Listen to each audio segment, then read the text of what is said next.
latest Reuters poll gives Michelle Obama an 11-point lead over Donald Trump.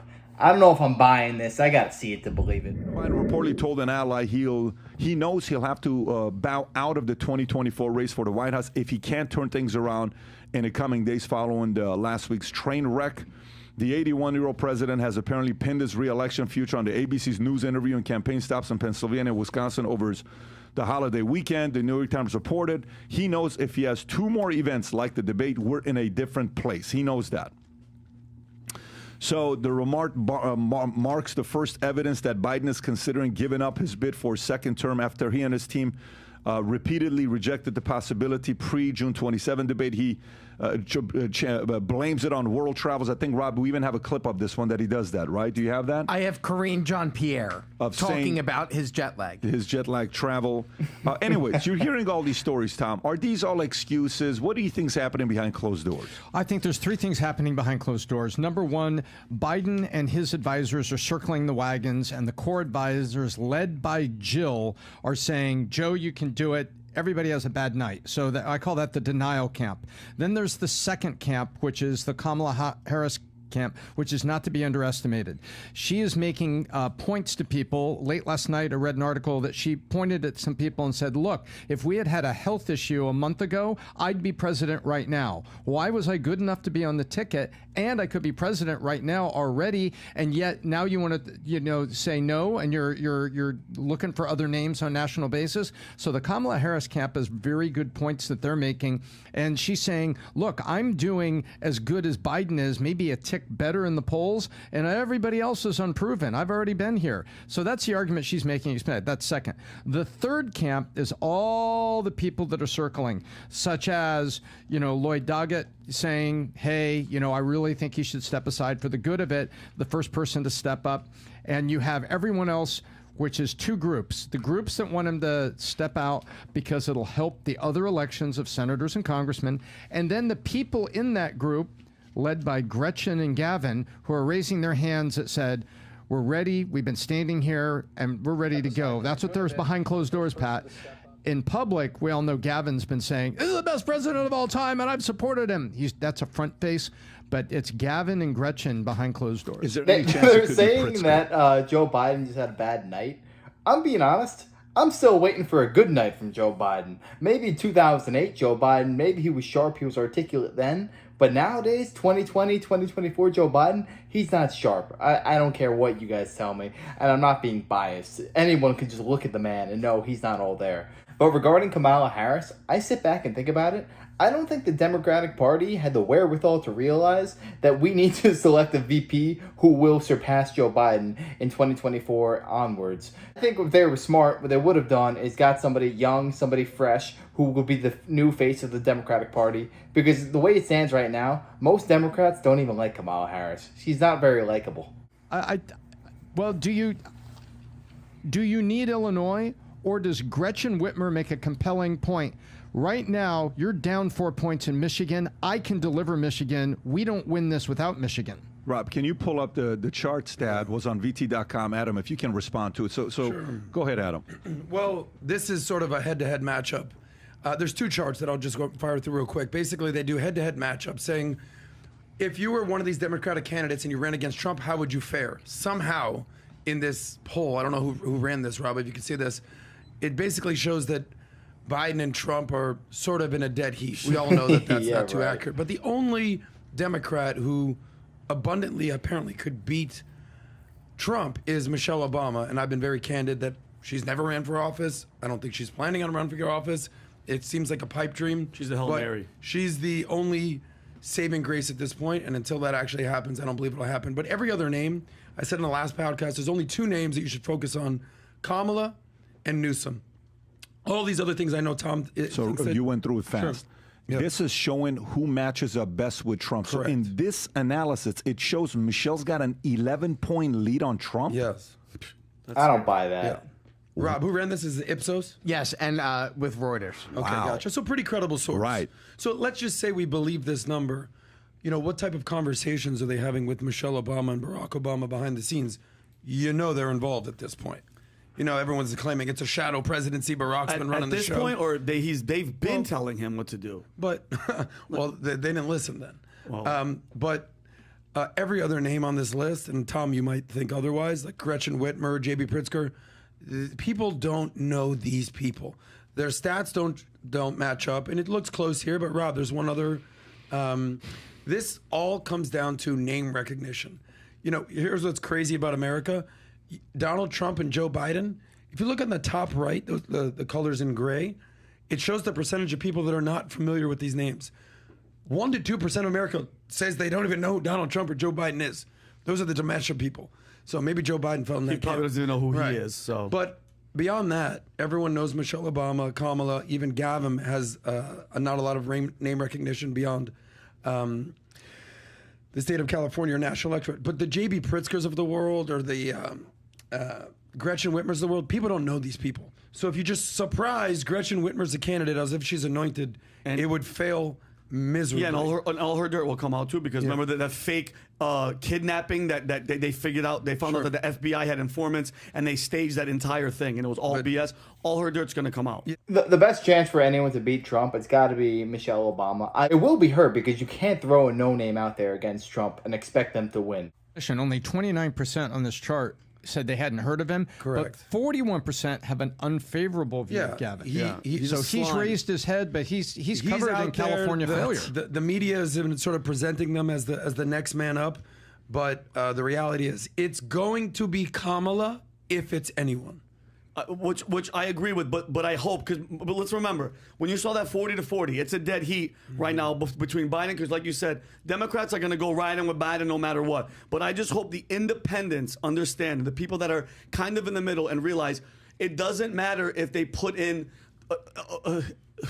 anybody, whoever the hell they put in, the policies are still going to be the same. If you like what's happening in America right now, nothing is going to change. This whole identity politics, she's a black woman, she's a woman of color, she's Indian, let's not play that game, okay? She's an Indian woman, which has nothing to do with what she's going to do if she gets in. It's going to be the same politics. And then, Tom, what about the debates? Trump versus her in a debate, who wins that debate? I think Trump is going to come out on top of that, because she's got to defend the same economic policies, and she comes from California, where she's personally responsible for the 3 strikes laws and the disaster that happened. Well, I mean, if you look at this, Tom, this is the unfavorability. Kamala's 57%. They hate her. That is nasty, right? She's within 3 points of Biden, who's got the economy stuck to him. And The reason people hate Kamala so much is because she's inauthentic. Joe Biden, you realize he's just a puppet. He's not really in control. But with Kamala, you actually think, this person's just lying to my face, and I can kind of like sense it. And also, how would a debate go between Donald Trump and Kamala? Do you not remember when Mike Pence and Kamala had a debate? Mike Pence dominated her. And remember, Mike Pence is not 1/100th the debater that Donald Trump is. Gavin is at 41. So Gavin's unfavorability is lower than Michelle's. So it's not as bad as you guys think it is. And then Gretchen, the other 3, the reason why it's not as high is because of them not recognizing them. Like, I've never heard of them. Right. Gavin Newsom, 29%, never heard of them. Okay. And then you got Kamala and Michelle and the other ones. Okay. So now, Trump yesterday is golfing, right? And somebody records him. If you can play this clip, Rob, of Trump golfing, and he's talking about Kamala, and just watch this here. Go ahead and play this clip. The other night. Amazing. Kicked that old broken down pile of crap. Yeah. It's a bad guy. He just quit, He's quitting the race. Is that right? Yep, I got him out of the race. And that means we have Kamala. I think she's going to be better. She's so bad. She's so pathetic. It's so amazing. It's just so fucking bad. So I just can't imagine. But can you imagine that guy dealing with Putin and the president of China, who's a fierce person? He's a fierce man. Right. A very tough guy, and they see him. They can't. But they just announced he's probably quitting. Good. Yeah, that's amazing. Just keep knocking him out. So everybody is showing this yesterday, reacting to it. What are your thoughts when you see it? What are you reacting to when you see what he says there, Tom? First of all, who in the circle is they're recording off comments like that. Everybody's making off comments, and you're going to be careful if you're running for president, assuming that there's a camera in every rose bush. I think. Is that a good look or a bad look for him? It's a great I think, look. It's an off-the-cuff look, and if you know Trump, I think a lot of Americans agree with what he just said. There's some profanity in there, but I think they agree with what he just said. How do you see? So I thought it was kind of a good look in one regard. I think that's the authentic position, and it's not any different from the position that Trump has. Is it, unfiltered and not as polished from a podium and someone's recording it off the cuff? Yes. But it is the way he feels. He says, Biden's broken down. He is broken down. It says Kamala's going to be the one. There's a lot of people, including me, that think that that's just the way the dominoes are about to fall. And then lastly, he's making a great point. Who do you want at the table with Xi and Putin?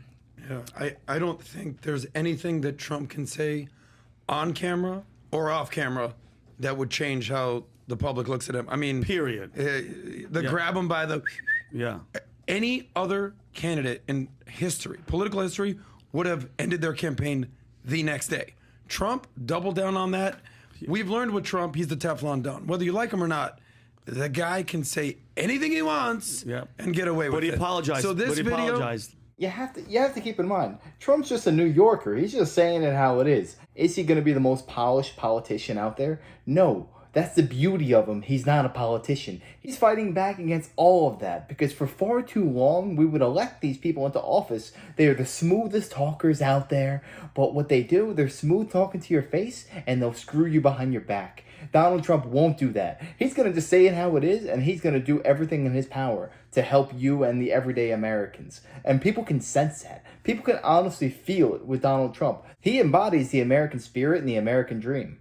Locker room talk. He came out that day. I don't know if he's ever said the word "I'm sorry." No. He said that was locker room talk, and that was guys, and that was. Yeah. But in regard to this, they're at Bedminster playing. That guy was secretly recording the president, which is a violation of Trump's private property policy. You can't be recording people while they're out there. It's ridiculous. But this was like one of their gotcha moments. Oh, we got Trump. No. Everything that he said was absolutely true. Yeah. She's horrible. Biden's horrible. They said the entire Democratic movement is trash, and I'm tired of people dancing around. No, it is, Adam. I'm tired of people dancing around going, he's old or this or whatever. Take out and put anybody in there. What's going to change? The border's going to be open. The economy's going to be shit. Kids are going to be sexualized. LGBT drag queen shows. Nothing's going to change. So why is it a complaint? It has to be Trump. For me, when I see something like this, when they show the video, I think this does nothing to Trump. Not hurt or help him. This is nothing whatsoever. There's a part of this guy, knowing who he is, that he's glad it was here. I'm telling you, he's a power player is like, okay, thank God it's out. Go ahead. That's exactly what I said. What do you want to do about it, right? It's leaked. That's the conversation we're having. Whoever the other guy is, who knows, the person that knows who that guy is, do you understand what I'm saying? Like, for example, if you're the guy that recorded this meeting asked somebody if it was a good idea to leak it, right? Do you think this is a good idea to leak it? The person that also said it's a good idea to leak it because it's going to go viral and everyone's going to talk about it, you have to be careful with having people like that. These are not in a circle, obviously. That would never happen in people in the circle, but you have to be careful with that. This is in a way, to me, the same level of carefulness you need to have with security around you.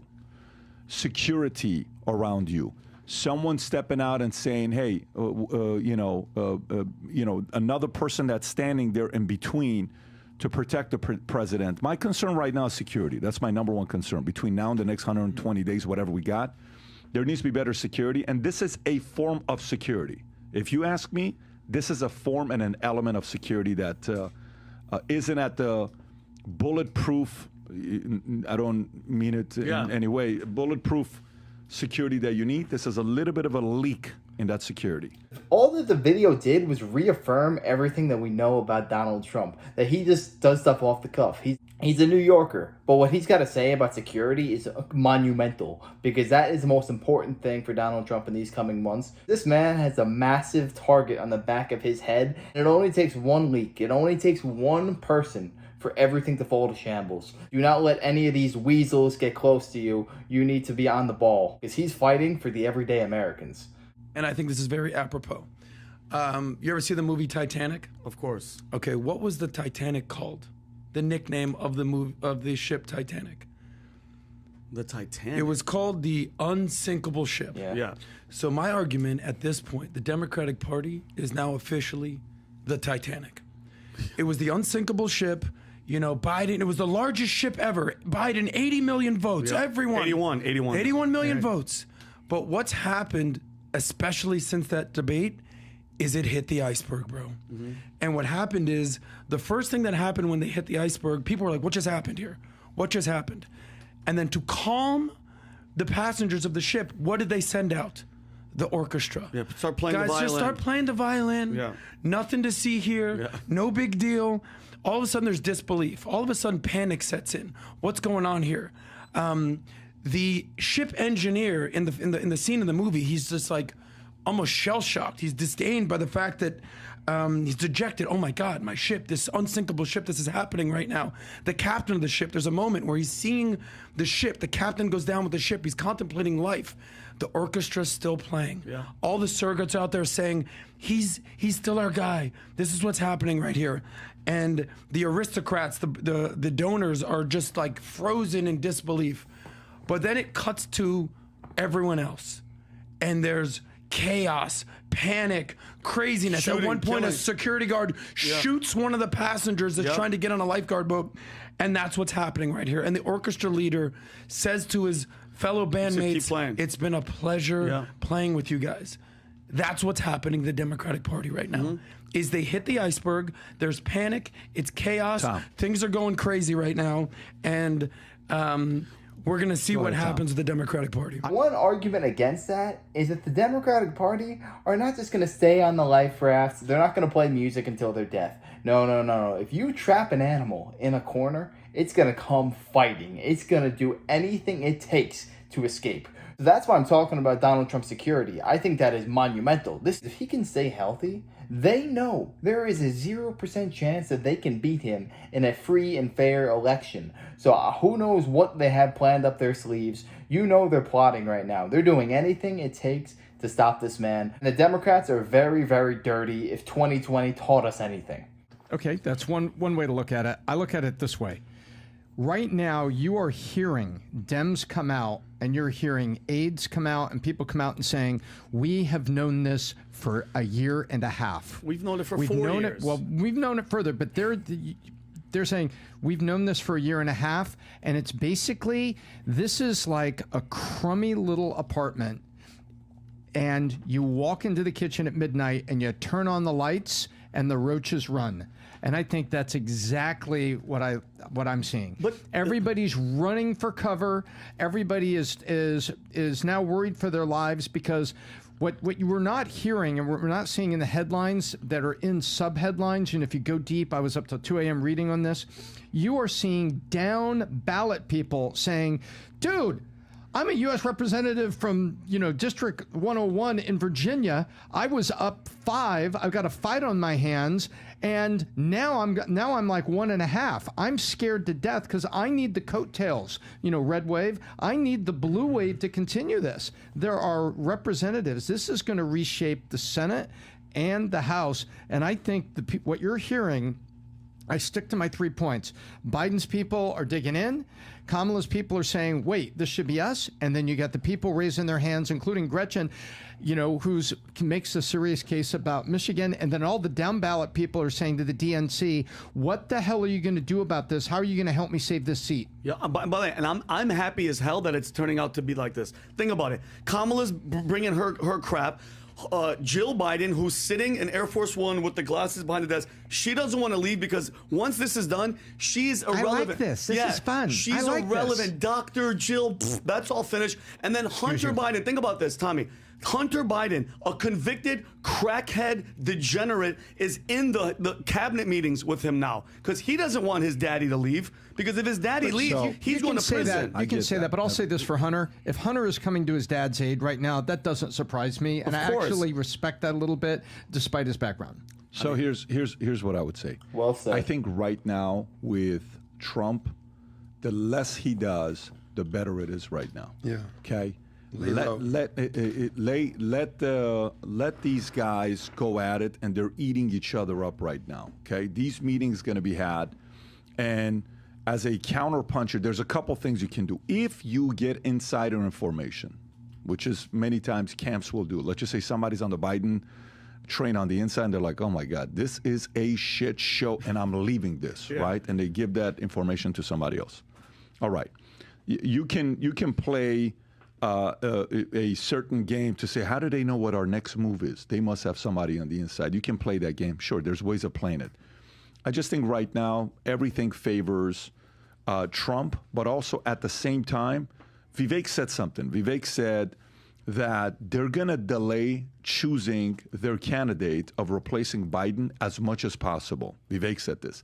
He says they're going to delay it as long as they can before they announce who the person is. Okay, maybe even after the DNC. That's a long time. I don't know if it's going to be that long. It may be. I don't think they can wait after. No, I don't think so. But a part of it for me right now is also, you know, he's explaining that the later the candidate comes, there's less time to what do you call it? Prep for the debate. So here's, if the Trump campaign is watching, here's an idea for a campaign video to make, okay? Here's an idea for a campaign video to make. Campaign video may be the following. Look, I hope you're ready for one of two things. Either they're going to stay with this or they're going to stay with Kamala. Regardless of whoever else they bring, one by one, you need to tell their story in 7 seconds. Oh.